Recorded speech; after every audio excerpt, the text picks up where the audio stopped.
Assalamualaikum warahmatullahi wabarakatuh. Perkenalkan, nama saya Jilian Bindoluk.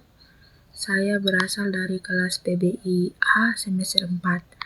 Pada kesempatan ini, saya akan menjawab beberapa pertanyaan mengenai English for Specific Purposes atau disingkat ESP, berdasarkan pemahaman yang saya punya. Semoga jawaban yang saya sampaikan dapat dipahami dengan baik. Oke, baiklah, langsung saja ke jawaban nomor 1. Menurut saya, English for Specific Purposes atau ESP adalah pendekatan pembelajaran bahasa Inggris yang sengaja dirancang untuk memenuhi kebutuhan tertentu dari siswa atau peserta didik, sesuai dengan bidang studi, pekerjaan, atau profesi-profesinya.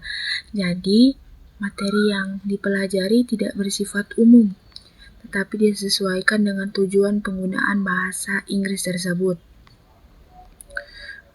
Sebagai contoh, misalnya, mahasiswa keperawatan akan belajar bahasa Inggris yang berkaitan dengan dunia yang ada di kesehatan.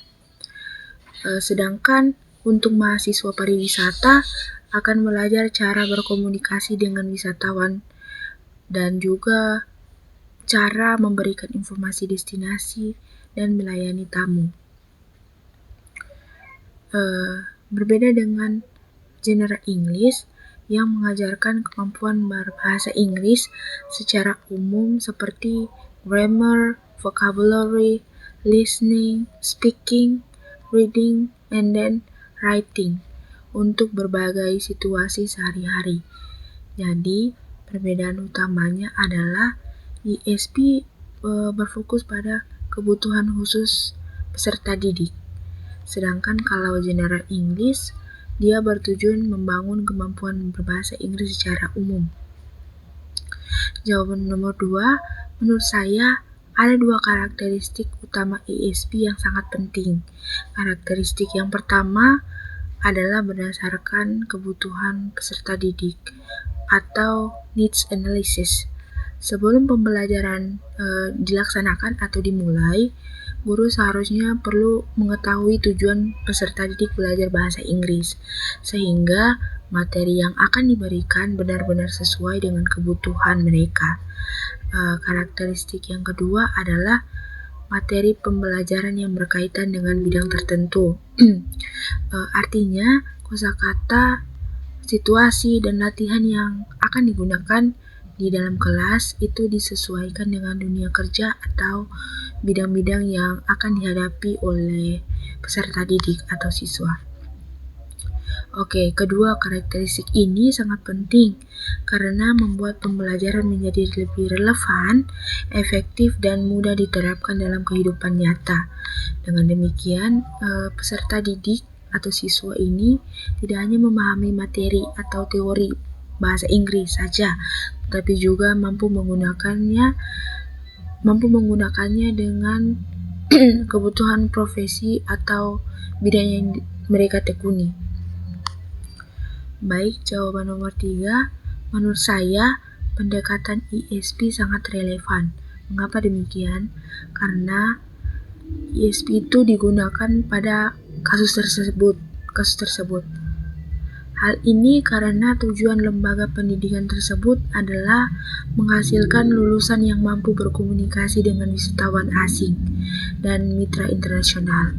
Jika pembelajaran bahasa Inggris masih bersifat umum, maka kemampuan yang diperoleh peserta didik mungkin belum cukup untuk menghadapi situasi kerja di bidang pariwisata.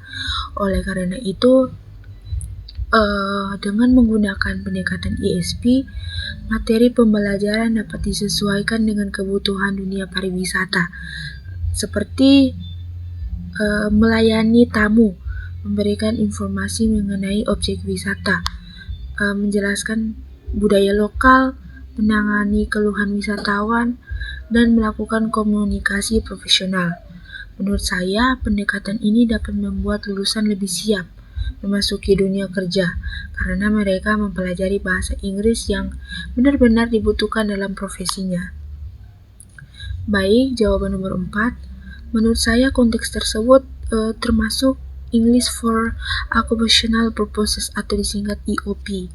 Alasan saya karena tujuan pembelajaran bahasa Inggris diarahkan untuk mempersiapkan peserta didik agar mampu atau agar bisa menggunakan bahasa Inggris dalam dunia kerja, khususnya di bidang pariwisata.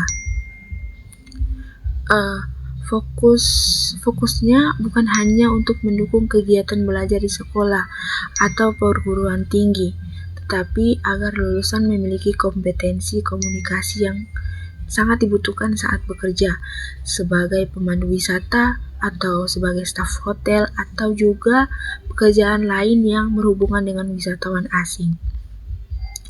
Oleh karena itu, saya berpendapat bahwa kasus tersebut lebih tepat dikategorikan sebagai EOP karena berorientasi pada kebutuhan profesional dan pekerjaan. Baik, jawaban nomor 5. Menurut saya, ada 2 kebutuhan bahasa Inggris yang harus diprioritaskan dalam kasus tersebut. Pertama adalah kemampuan berbicara atau speaking, karena lulusan nantinya akan sering berkomunikasi secara langsung dengan wisatawan asing. Mereka harus mampu menyambut tamu, memberikan informasi, menjawab pertanyaan, dan juga menjelaskan tempat wisata dengan bahasa Inggris yang jelas dan sopan. Dan yang kedua adalah listening, agar supaya ketika wisatawan asing berbicara atau menyampaikan pendapat atau keluhannya, kita bisa mengerti. Terima kasih atas perhatiannya. Mohon maaf apabila masih terdapat kekurangan dalam penyampaian saya. Wassalamualaikum warahmatullahi wabarakatuh.